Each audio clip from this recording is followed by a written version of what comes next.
¿Por qué hace ruido una cafetera?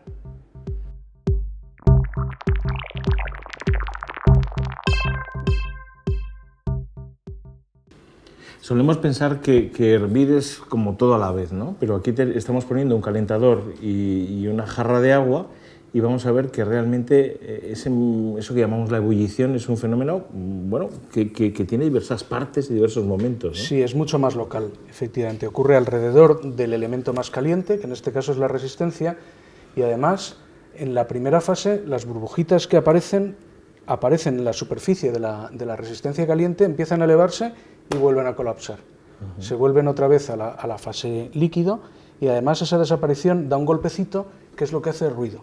El ruido que se oye, que es el mismo ruido de la fritura, porque lo mismo ocurre en el aceite cuando se está friendo, ese ruido que hacen los líquidos al hervir se debe a esa primera fase de la ebullición, que se llama ebullición nucleada, en la que las burbujas nacen y luego recolapsan. Ese calor, por lo tanto, el agua caliente se convierte en vapor.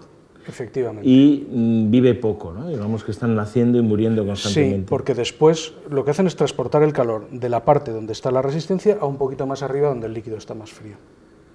Y ese es el origen del ruidito este, que no sé si se oirá, que estamos oyendo, anterior a la ebullición violenta. Sí, que es el ruido normal de algo que está hirviendo o el propio ruido de la cafetera, ¿no? Exactamente, eso es.